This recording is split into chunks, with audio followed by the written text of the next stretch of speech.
ଫସଲ କ୍ଷେତ୍ରରେ ଏହି ଜୀବ ଉପସ୍ଥିତ ହେଲେ ଚାଷୀର ସୁଖ ସମୃଦ୍ଧି ଓ ଶୁଭ ହୋଇଥାଏ ଏବଂ ଫସଲ ଅମଳ ଅଧିକ ହୁଏ। ଏଣୁ ଏଠିକାର ଆଦିବାସୀ ଯଥା ବାଲିପଦର, ଭେଟନାଇ, ଆସିଗା, ଦୁଗଡ଼ା ଓ ଜଗନ୍ନାଥ ପ୍ରସାଦର 70 ଗୋଟି ଗ୍ରାମକୁ ନେଇ ବିଶ୍ୱସାର ମୃଗ ପରିଚାଳନା କମିଟି ଗଠନ।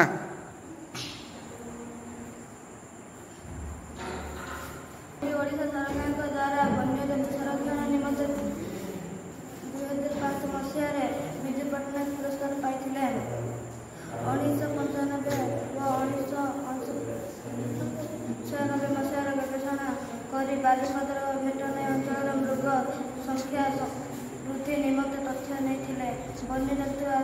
ବନ୍ୟଜନ୍ତୁ ଆଶ୍ରୟ ଧାରା ସଂଖ୍ୟାଯୁକ୍ତ 2020 ବାଲିପଦର ଓ ଭେଟନାଇ ଅଞ୍ଚଳର କୃଷ୍ଣସାର ମୃଗର ମହତ୍ତ୍ୱ ଦେଖି ଗୋଷ୍ଠୀଗତ ଆରକ୍ଷଣ ବୋଲି ଘୋଷଣା କରାଯାଇଛି।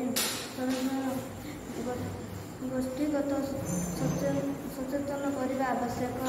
ବାସସ୍ଥାନୀୟ ଉନ୍ନତ ପାହାଡ଼ର ପାଦଦେଶରେ ସରକାରଙ୍କ ଦ୍ୱାରା ବିଭିନ୍ନ ପ୍ରକାରର କଅଁଳିଆ ଘାସ ଏବଂ ଅନ୍ୟାନ୍ୟ ଗଛ ଲଗାଇବା ଉଚିତ। ଅବୈଧ ଶିକାର ଚୁନ୍ଦ କରିବା, ଆହତ ମୃଗଙ୍କୁ ବନ୍ୟ ବିଭାଗ ସହାୟତାରେ ଚିକିତ୍ସା କରାଇବା, ପାହାଡ଼ ପାଦଦେଶର ଜଳାଶୟ କରିବା। କେତେକ ବ୍ୟକ୍ତି ଏହି ବନ୍ୟଜନ୍ତୁଙ୍କୁ ନିଜର ଆଭିଜାତ୍ୟ ବହୁଗୁଣିତ କରିବା ପାଇଁ ଶୁଣା ପଶୁ ରୂପେ ପାଳନ କରିଥାନ୍ତି, ଯାହାକି ଆନ୍ତର୍ଜାତୀୟ ବଜାରରେ ଗୋଟିଏ ଲାଭଜନକ ବ୍ୟବସାୟ ହୋଇଥାଏ। ଏହାକୁ ସମ୍ପୂର୍ଣ୍ଣ ନିଷିଦ୍ଧ କରିବା ପାଇଁ କାର୍ଯ୍ୟାନୁଷ୍ଠାନ